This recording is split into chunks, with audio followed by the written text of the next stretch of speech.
Welcome to St. John's, where whoever you are and wherever you are on life's journey, you are welcome here. Here at St. John's, we are living into Jesus' command that we be healed and that we serve. Our gospel reading today is from the Gospel of Luke, chapter 8, verses 26 through 39. I invite you to follow along in your pew Bibles or your own Bibles. This is quite an impressive story from the Gospel of Luke. Then they arrived at the country of Gerasenes, which is opposite Galilee. As he stepped out on land, a man of the city who had demons met him, meaning Jesus. For a long time the man had worn no clothes, and he did not live in a house, but in the tombs. When he saw Jesus, he fell down before him and shouted at the top of his voice, "What have you to do with me, Jesus, Son of the Most High God? I beg you, do not torment me." For Jesus had commanded the unclean spirit to come out of the man. For many times it had seized him. He was kept under guard and bound with chains and shackles, but he would break the bonds and be driven by the demons into the wilds. Jesus then asked him, "What is your name?" He said, "Legion," for many demons had entered him.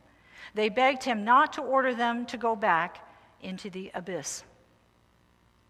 Now there on the hillside, a large herd of swine was feeding, and the demons begged Jesus to let them enter these. So he gave them permission. Then the demons came out of the man and entered the swine, and the herd rushed down the steep bank into the lake and was drowned. When the swineherds saw what had happened, they ran off and told it in the city and in the country. Then people came out to see what had happened, and when they came to Jesus, they found the man from whom the demons had gone sitting at the feet of Jesus, clothed and in his right mind, and they were afraid. Those who had seen it told them how the one who had been possessed by demons had been healed. Then all the people of the surrounding country of the Gerasenes asked Jesus to leave them, for they were seized with great fear. So he got into the boat and returned. The man from whom the demons had gone begged that he might be with him, but Jesus sent him away, saying, "Return to your home and declare how much God has done for you." So the man went away, proclaiming throughout the city how much Jesus had done for him. Here ends the reading. Hear what the Spirit is saying to the church.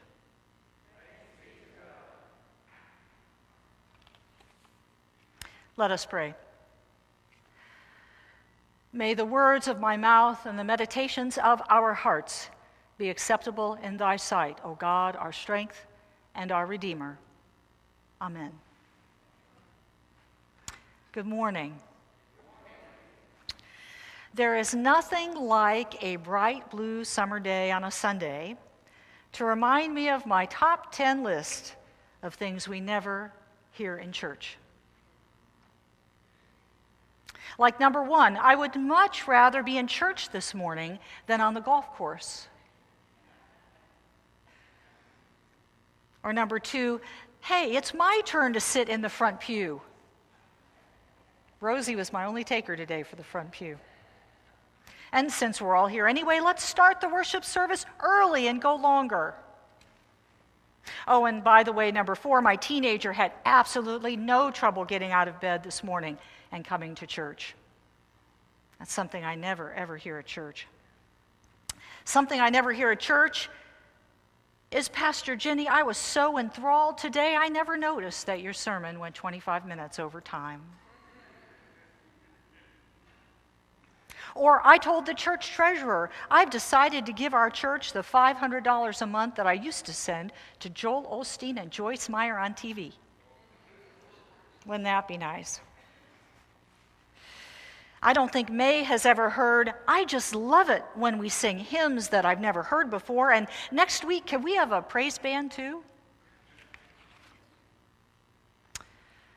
Some of you have heard this one. We never hear, Pastor, I'd love to send you to a Bible seminar in the Bahamas. I get to go to Cincinnati in a couple of weeks, but not the Bahamas.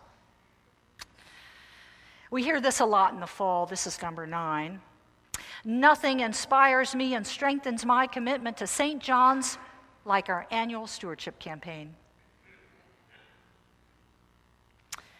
And number 10, of my top 10 list of things that I never hear in church. So far, no one has ever told me, Pastor, tell us please an exorcism story today. We just love hearing a good exorcism story on Sunday morning.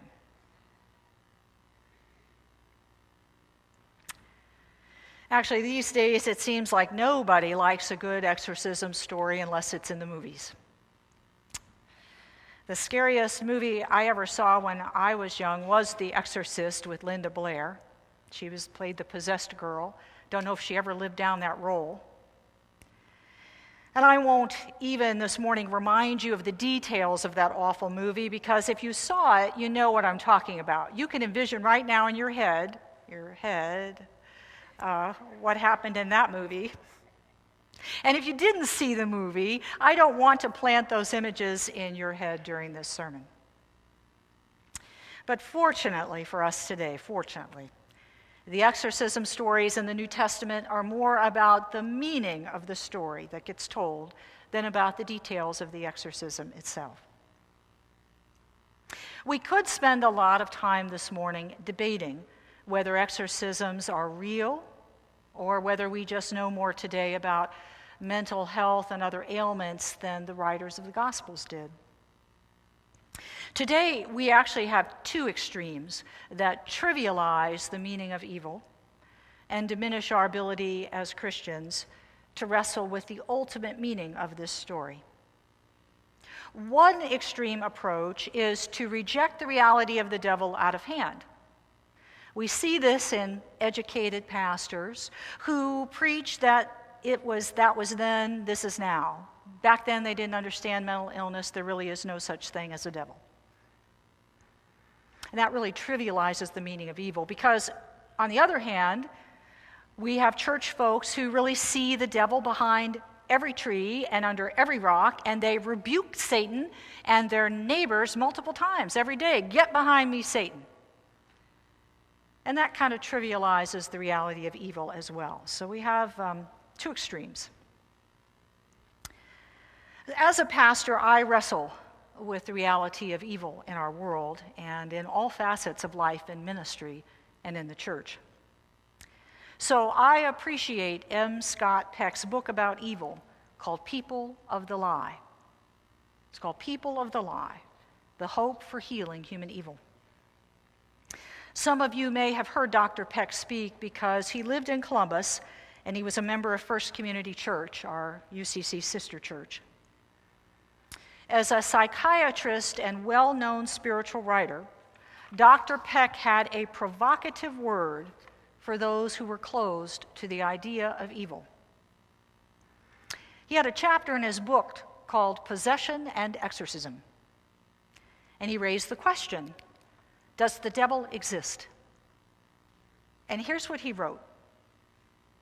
He said, having come over the years to a belief in the reality of a benign spirit or God, he dabbled in Buddhism and he ultimately came to a belief in Christianity. But having come over the years to a belief in the reality of a benign spirit or God and a belief in the reality of human evil, I was left facing an obvious intellectual question.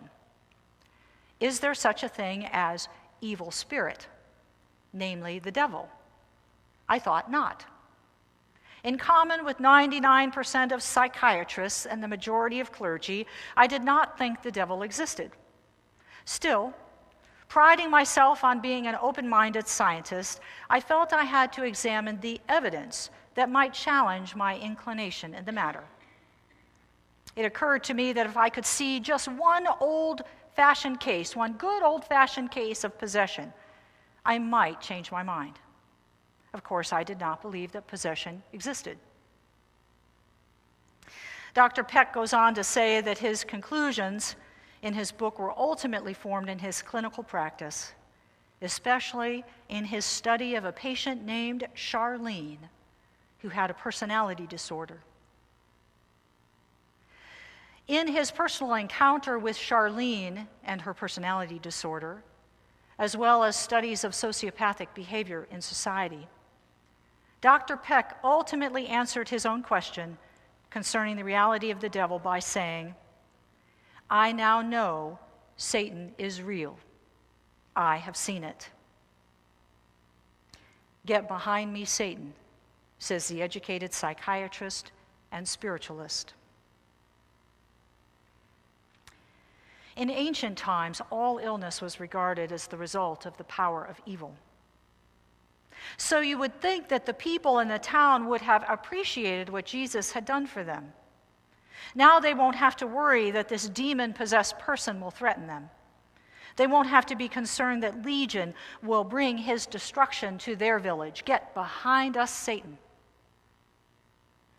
And yet the people's response to Jesus' miraculous act is anything but gratitude.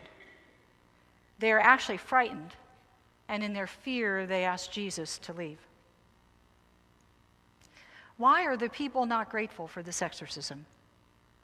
What has Jesus unleashed? What is he demanding? When Jesus steps out of the boat in the very beginning of this passage, opposite Galilee, take a look at your text. He steps out of the boat opposite Galilee. He steps into a life and death drama. A Gerasene man runs to meet him, and the man is in every way unclean. Driven by a legion of demonic forces, the man is scarcely human anymore. He lives in the tombs among the dead. He is naked, unpredictable, violent, and alone.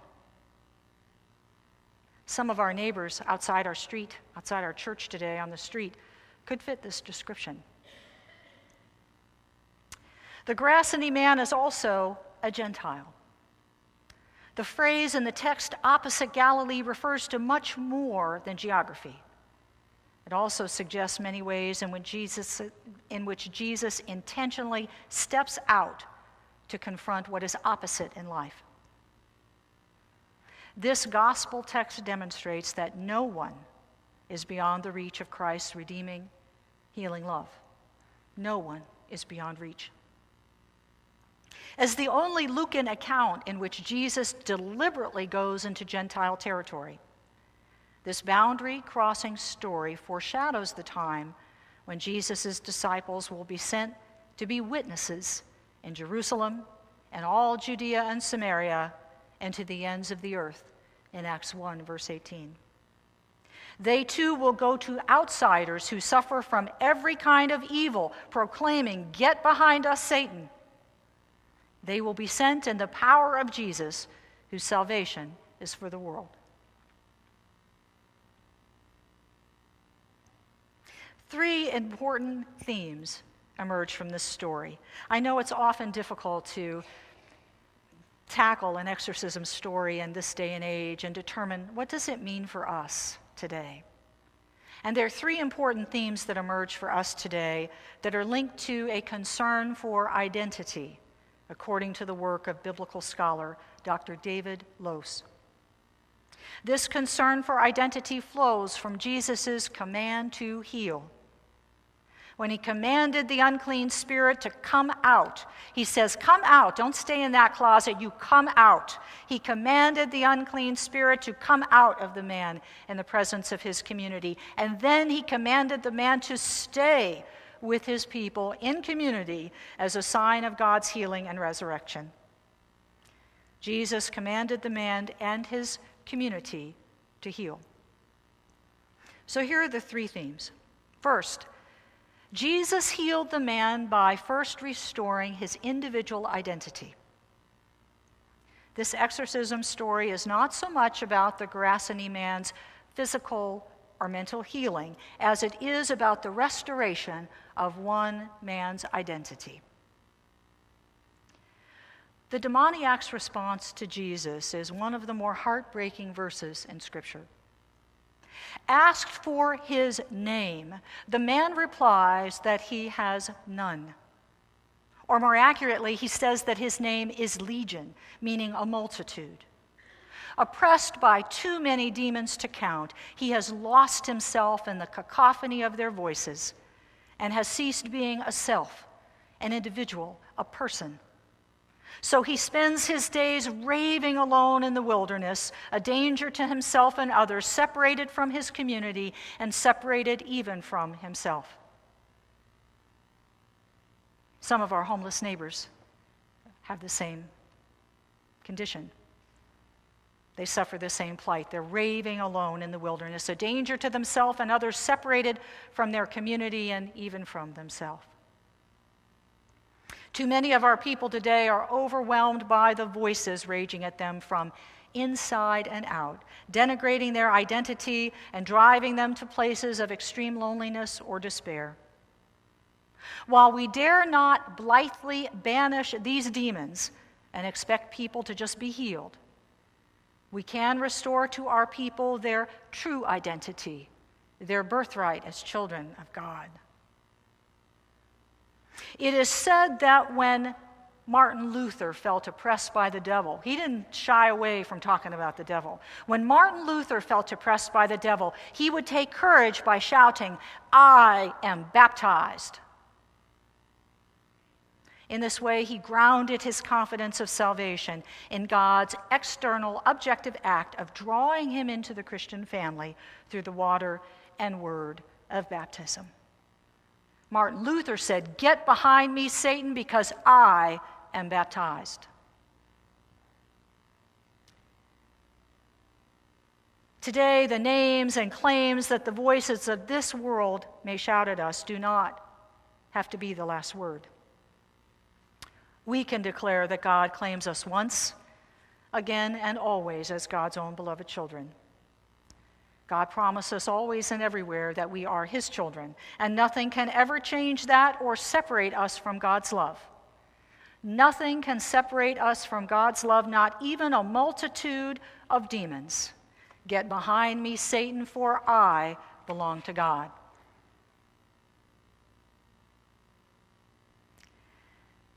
Individual identity. We belong to God. Now, the second theme in this story is perhaps more troubling. While Jesus has power over the demons, he does not exercise similar power over the people. The people are not overjoyed by Jesus' healing. Rather, they are afraid and they ask him to leave. Jesus, who has conquered wind and storm to come to them and heal one of their own, seems powerless to command even their respect. What causes such deep fear in a community? Perhaps it is the way in which Jesus' presence and power disrupts the social order. While the people were unable either to cure or to contain the demon-possessed man, the villagers were at least accustomed to him. The demoniac knew his place, and they knew theirs. Or more accurately, they knew his place, which was way out in the wilderness, or perhaps out in our streets. So the people were alarmed when the former demoniac comes once again among them. And even though he has been cured, the social order to which the people have become accustomed is now utterly upset. Odd as it may sound, we often prefer the devil we know to the freedom we do not. We often prefer the devil we know to the freedom we do not.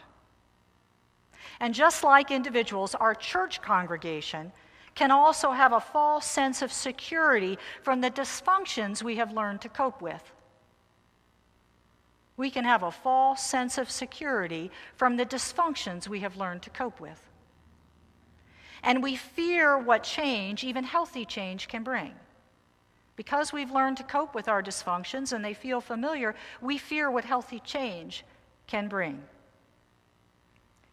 We often prefer the devil we know to the freedom we do not. In this sense, communal identity is often more difficult to change than individual identity. Indeed, if Luke's depiction of Jesus' ministry is any indication, effecting change among a fearful community can be even more difficult than stilling storms or casting out demons.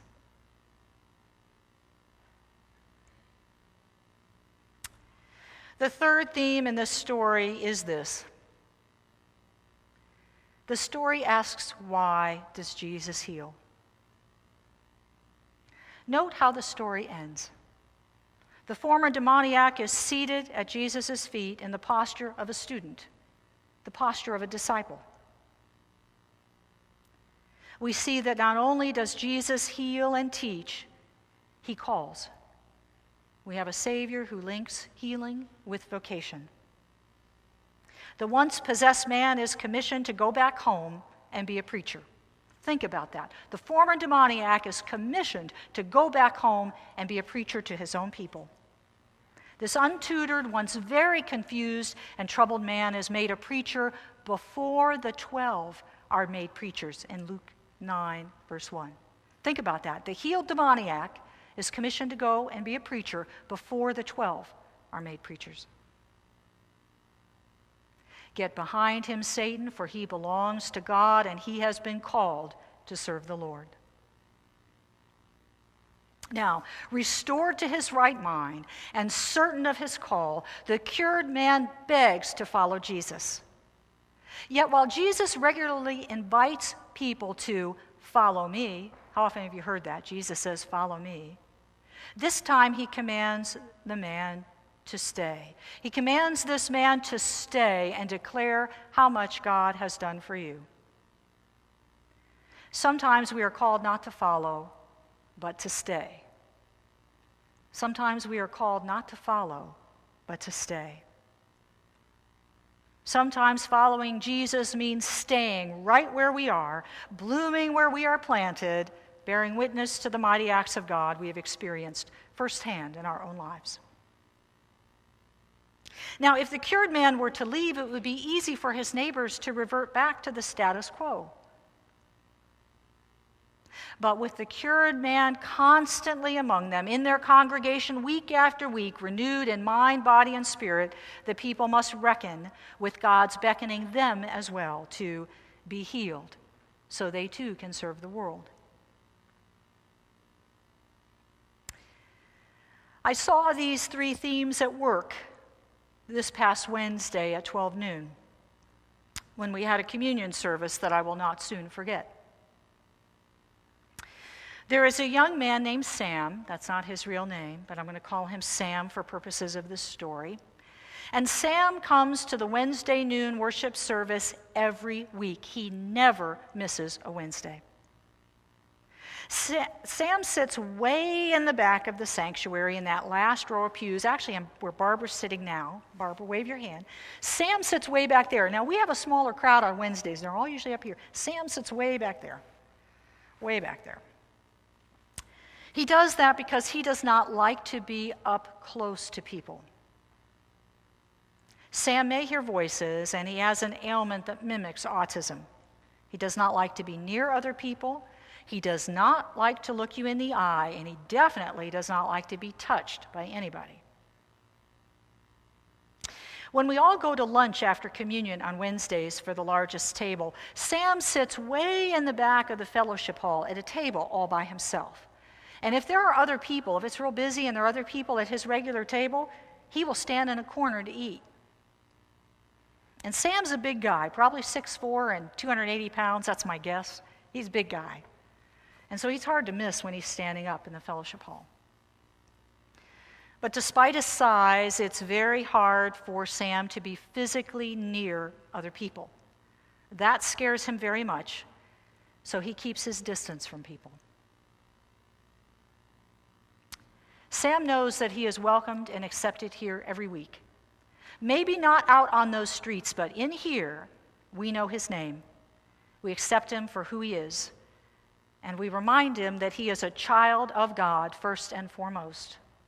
Whatever ailments or demons may plague Sam the rest of the week, every Wednesday at 12 noon, Sam knows who he is. He is God's son, and he feels God's presence in the worshiping community at St. John's Church. Now, this past Wednesday, we had a prayer circle during our worship service before communion. Several of our Wednesday regulars, like Jamie, who you saw this morning, who's been healed, John Nimmer, who is healing, they had been hospitalized this past week. And we had others with very significant prayer concerns. So a prayer circle felt like the right thing to do on Wednesday before communion. And on Wednesdays, if you haven't been here, on Wednesdays we have a little communion table right up front here. And so everyone gathered, actually I was going to say in a circle, but more like an oval, all around the front here, all around the communion table. And we encircled that table with the holy elements, and we joined hands for our prayer circle. We prepared to share our prayer concerns until we saw Sam quickly walking up the center aisle. From where Barbara's sitting, he was quickly walking up that center aisle.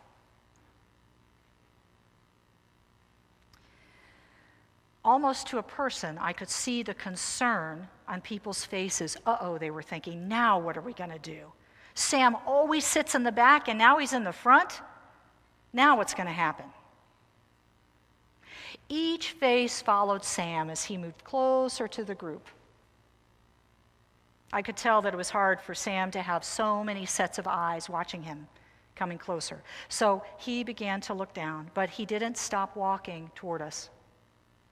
Then he circled around the outside of the group, and then he stood right behind me. I was down there. He stood right behind me. And it seemed that we were all holding our breath at the same time. What happened next was nothing short of a miracle. Sam extended his very long arms, one to me to the right, and the other to the new man, someone he didn't know, who was standing to my left. He came in right between us. He put an arm out to his left. He put an arm out to the right. He put a hand out to me to the right. He put a hand out to the man at the left. And then he stuck out his pinky on each side, just like that. He got in between us and he stuck out his pinkies just like that.